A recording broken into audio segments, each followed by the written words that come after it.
Michelle Butler. Welcome to another episode on Eat, Move and Be Healthy. In this episode, I'd like to check in with your health and fitness goals and intentions. We're 1 month into this new year, and I thought we would look at how you're getting on. I appreciate for many of you, you might not even have gotten out of the starting blocks. And for you, I'd like to take you through a small exercise just to help you try to understand what exactly it is that's holding you back.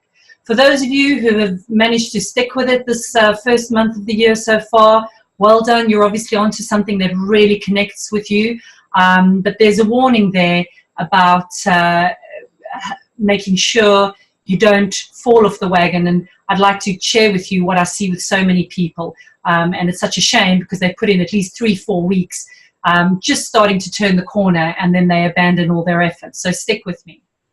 For those of you who are already getting on with it, I would encourage you now not to get too complacent.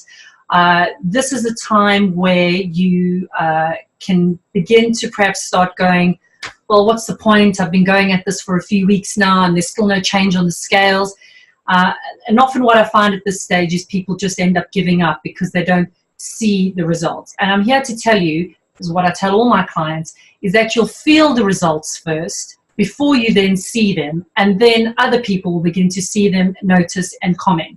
So hang in there. Look out for those little changes. Don't start expecting to look into the mirror or suddenly put on the tighter jeans and fit into it. Start to look for the changes like waking up more refreshed, energy levels start to improve. You probably feel less bloated. If you're taking on a really good exercise regime, you may start to notice that you've got more mobility, more flexibility. There's a bit more tone in muscles, a bit more strength. Acknowledge those small changes now, because that's what's beginning to change. Your body's adjusting to your new efforts of either correcting your diet or exercise or both. You'll then eventually, you will start to see the differences. The scale may almost be the last thing to tell you, and I even tell clients we use the scale as a measurement, but don't bank on that one. Your truer measurements are the actual tape measure, taking your waist and circumference measurements and measuring it like that. So to avoid getting disheartened and demotivated, now is the time to really immerse yourself in what you're enjoying and find your tribe. It's time now for this to become a lifestyle or a habit that really sticks. You need to make it permeate every aspect of your life. So now's when you want to start following people on social media that really resonate with that inspire you or really resonate with what you feel, so that every day you're getting some sort of reinforcement, you're seeing other people do it, do what you're doing, and you feel encouraged, perhaps even motivated. I would look to possibly even joining the running club if running was what you're doing, or joining the cycling club. Perhaps join the gym now that you've got things going. What's quite powerful is things where you pile the commitment in on quite a few levels. So booking the weekend away, which supports your efforts. So something like either a spa weekend is part of your which does yoga classes, if that's what you've been doing, or perhaps a cycling weekend away, where you can really challenge yourself. But the whole weekend and build up to that is reinforced every single day. So you have to train. Going to work every day suddenly becomes a little bit more worthwhile, because guess what? The money you're making is paying for that trip or paying for the gear to be able to go on that trip that you need on that trip. And you really want every element to permeate every aspect of your life, which to help reinforce what you're trying to do. The other good way is to perhaps sign up to a workshop or retreat, or even buy the book of the person you're following or whose exercise or diet regime you're following. All these things really just reinforce that what you're doing is good for you.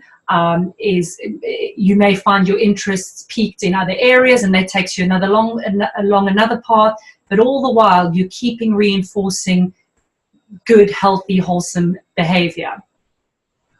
For those of you who, like I said before, never quite got out of the starting blocks, it's time for you to really reassess and recalibrate with where you're at with your goals.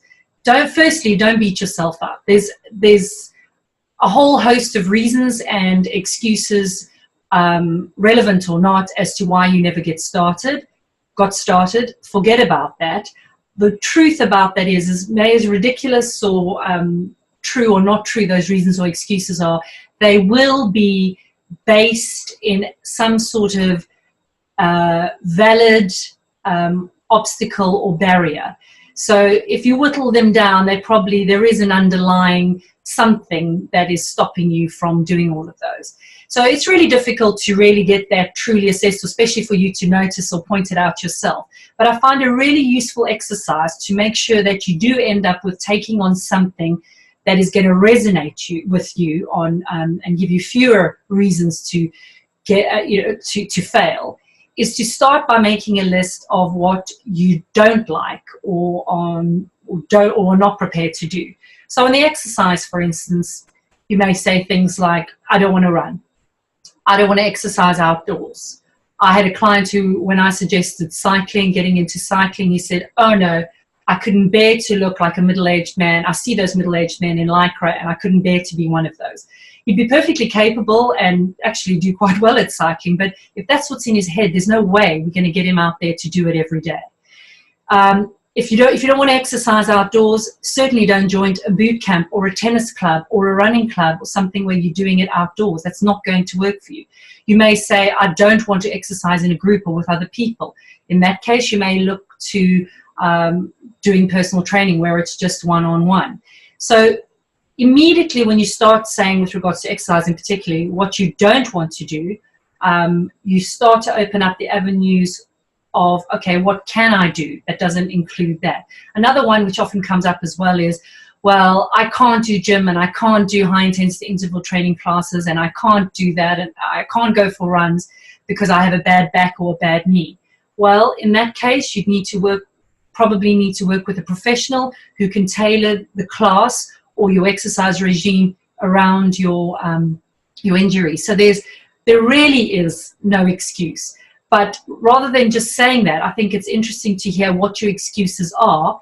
And then if you can't answer that honestly yourself and call yourself out on it, perhaps write down what you refuse to do and hear from a friend who may present some possibilities. With regards to diets, regardless of which protocol you end up following or which diet you end up taking on, that's a whole separate discussion and even argument in some people's cases. The truth is, for healthy eating and there's a few things that remain. You need to increase the amount of vegetables you're eating, reduce the alcohol intake, reduce your sugar intake, watch your portion size, and depending on what you do, either eat more regularly, perhaps a little more infrequently, and certainly not eat too late. And those few rules, you'll find them in some shape or form in almost every diet protocol you follow. So I think if you're not willing to budge on any of those, and no one's saying you have to exclude them all completely, but I think you have to acknowledge, and everybody I've ever worked with, when I talk to them about, tell me about your diet, and I often ask them, just for that day, tell me what you've eaten or drunk today. Don't tell me about, oh, but this weekend was my birthday and so we had champagne. Just tell me today. Get an idea of what your typical day looks like. And you'll see, quite often where I find people go wrong is, ironically, not that they're eating too much. Quite often people aren't eating enough, which means their blood sugar levels aren't being maintained during the day, which leads them to binge eating or suddenly eating a massive portion of all the wrong foods just because they're ravenous. So I often don't find actually that people are overeating, but obviously often too much alcohol and perhaps too much sugar comes into it. And so if you're not willing to budge on any of those elements, I think you really need to then just rethink why you're wanting to get healthy anyway. If you don't want to move on those, then nothing's going to shift anyway. So do this little exercise, write down what you're not willing to do, what you're not willing to change. And I think you'll surprise yourself and see that you're not being difficult. No matter what the reason is, I don't want to exercise, I don't want to work with people, I don't want to have to prepare foods, I want to be able to eat out. The health and fitness industry is so big now that everything is being catered towards making it easier for you. Years ago, particularly with the diet, it used to be really difficult for me to get a client who was unable to prepare their own food to eat well. Nowadays, you've got so many fast food takeaway places cooking really wholesome, good food. There's a lot of the big chains in the city and all over. So there really isn't any excuse once you've decided exactly where your red lines are. So join me in the rest of the series. I'm going to be speaking to Marcel Crinian, our eating psychologist friend to the program, about ways in which you can lose weight while you sleep. And I'll leave that there. You need to listen in next week to find out just exactly how that's possible and how it worked for me.